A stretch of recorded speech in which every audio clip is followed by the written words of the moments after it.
Hello students, my self नियति Gupta from Gupta classes. हम लोग क्लास 9 का chapter 5 the fundamental unit of life कर रहे थे। तो स्टूडेंट्स, पहले की कुछ वीडियोस में मैंने आपको सेल के बारे में बताया और हम कुछ सेल ऑर्गेनेलीज पूरे कर चुके हैं, जैसे कि cell wall, cytoplasm, nucleus, cell membrane. अब हम आगे चलेंगे।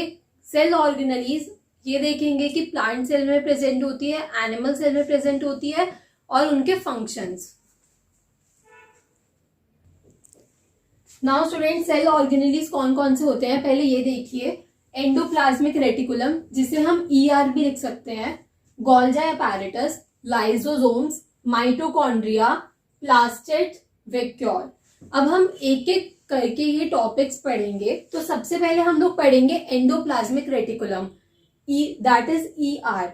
पहले देखिए कि ये होता क्या है। Large network of membrane bound tubes and sheets. ये एक बहुत ही ज्यादा बड़ा नेटवर्क होता है ट्यूब्स का और शीट्स का बना हुआ।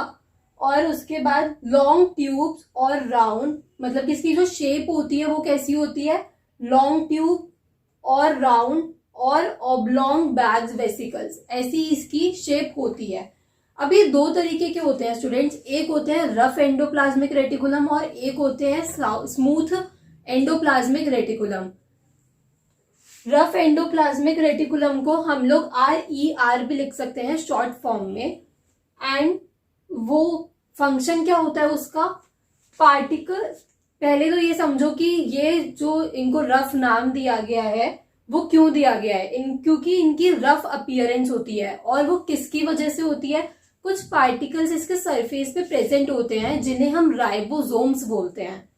Particles attach to its surface called ribosomes, इस वजह से उनकी रफ अपीयरेंस होती है।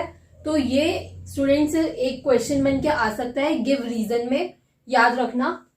प्रेजेंट इन एक्टिव सेल, ये सिर्फ एक्टिव सेल्स में ही प्रेजेंट होते हैं और हेल्प करते हैं प्रोटीन सिंथेसिस में, मतलब कि प्रोटीन को फॉर्म करने में रफ एंडोप्लाज्मिक रेटिकुलम बहुत ज्यादा हेल्प करते हैं हमको। नाउ स्मूथ एंडोप्लाज्मिक रेटिकुलम, जिसे हम शॉर्ट फॉर्म में SER भी लिख सकते हैं। अब इनका क्या फंक्शन होता है, मैन्युफैक्चर ऑफ फैट मॉलिक्यूल्स और लिपिड्स। अब ये फैट मॉलिक्यूल्स और लिपिड्स को प्रोड्यूस करते हैं जो स्मूथ एंडोप्लाज्मिक रेटिकुलम होता है। और इसका सेकेंड फंक्शन ये है कि ये बहुत ही ज्यादा क्रूशियल, मतलब कि इंपॉर्टेंट रोल प्ले करते हैं in detoxifying many poisons and drugs. मतलब कि कभी आपने, जैसे बहुत ही बुरी बात है ये, जो लोग ड्रग वगैरह लेते हैं या कोई भी पॉइजन अगर हमारी बॉडी में एक्ट करा है ड्रग, तो उसे डिटॉक्सिफाई करने के लिए स्मूथ एंडोप्लाज्मिक रेटिकुलम बहुत ज्यादा हमारे लिए इंपॉर्टेंट रोल प्ले करते हैं। डिटॉक्सिफाई का मतलब क्या होता है, उसका जो टॉक्सिक नेचर है उसको खत्म करने के लिए। तो अब स्टूडेंट्स, इन दोनों से एक टर्म अराइज होती है और वो टर्म है मेम्ब्रेन बायोजेनेसिस। तो मेम्ब्रेन बायोजेनेसिस क्या होती है, some of these proteins and lipids help in building the cell membrane, जिस प्रोसेस को हम मेम्ब्रेन बायोजेनेसिस कहते हैं।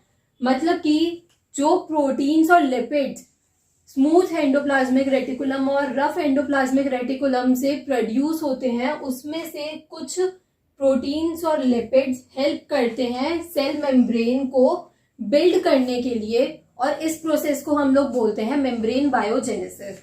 उसके नीचे एक स्टेटमेंट है, some of other proteins and lipid function.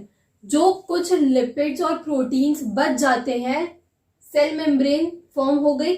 अब कुछ प्रोटीन्स और लिपिड्स ऐसे भी होंगे जो हमारे पास लेफ्ट आउट में बचेंगे, तो उनका फंक्शन क्या होता है, वो एज अ एंजाइम और हॉर्मोन्स एक्ट करते हैं हमारी बॉडी में। ठीक है, एक तो स्टूडेंट्स यहाँ पे इंपॉर्टेंट है, आपको पता होना चाहिए कि कितने टाइप्स के होते हैं। ठीक है, 2 टाइप के होते हैं, rough endoplasmic reticulum, smooth endoplasmic reticulum. और उन दोनों से क्या क्या प्रोड्यूस होता है, ठीक है, ये भी आप लोगों को पता होना चाहिए। मतलब कि कौन फैट मॉलिक्यूल्स प्रोड्यूस कर रहा है, कौन लिपिड प्रोड्यूस कर रहा है, कौन प्रोटीन सिंथेसाइज कर रहा है, तो ये पता होना चाहिए। और इनका जो रफ अपीयरेंस होता है वो किसकी वजह से होता है, राइबोसोम्स की वजह से होता है, ये भी आप लोगों को पता होना चाहिए। मेम्ब्रेन बायोजेनेसिस की जो डेफिनेशन है वो भी इंपॉर्टेंट है, और ये क्रूशियल रोल कि SER का इंपॉर्टेंट रोल कहाँ पे वो प्ले करता है ये भी। अब हम फंक्शंस पे आते हैं, फंक्शंस ऑफ एंडोप्लाज्मिक रेटिकुलम। तो इसके फंक्शंस क्या होते हैं students? Channels for transport of material, channels बनाता है ये। अब इसका ट्यूब लाइक स्ट्रक्चर होता है, ठीक है। ट्यूब लाइक स्ट्रक्चर किसका होगा? जो चैनल्स बनाएगा, उसी ट्यूब लाइक स्ट्रक्चर से ये चैनल बनाता है ट्रांसपोर्ट करने के लिए मटेरियल्स, स्पेशली प्रोटीन्स बिटवीन। अभी किस को ट्रांसपोर्ट करता है कि जैसे साइटोप्लाज्म में, फॉर एग्जांपल हम यहाँ पे देखते हैं कि जैसे ये एक सेल है और ये साइटोप्लाज्म है, प्रोटीन यहाँ पे प्रेजेंट है बट जरूरत यहाँ पे है, तो वो एक चैनल बनाएगा कि प्रोटीन यहाँ पे चला जाए, ठीक है। या सेल टू सेल वो भी वेरी कर सकता है। और between the cytoplasm and nucleus, मतलब कि अगर न्यूक्लियस में कहीं पे भी जरूरत है तो फिर वहां के लिए भी पहले चैनल बनेगा एंड फिर उसके बाद ये ट्रांसपोर्ट होगा। तो पहला फंक्शन तो ये हो गया कि वो चैनल्स बनाता है ट्रांसपोर्टेशन के लिए बिटवीन साइटोप्लाज्म, एक तो साइटोप्लाज्म में ही, और एक cytoplasm to nucleus. Second function ये है, साइटोप्लाज्मिक फ्रेमवर्क प्रोवाइड करता है, providing a surface for some biological activities of cell. मतलब कि हमारे जो सेल्स हैं वो बायोलॉजिकल एक्टिविटीज करते हैं, जैसे कि हमें रेस्पिरेशन में हेल्प करते हैं, ऑक्सीजन को अपनी बॉडी के अंदर लाना और आउट करना कार्बन डाइऑक्साइड को, तो ये उसमें भी हेल्प करते हैं। साइटोप्लाज्मिक फ्रेमवर्क ये लोग प्रोवाइड करते हैं बायोलॉजिकल एक्टिविटीज के लिए। तो स्टूडेंट्स, ये मैंने आपको इसमें से जो जो इम्पोर्टेंट था वो सब कुछ बता दिया। तो आज की वीडियो में बस इतना ही, हम लोग एंडोप्लाज्मिक रेटिकुलम के बारे में ही पढ़ेंगे। नेक्स्ट में Golgi apparatus. So students, thank you for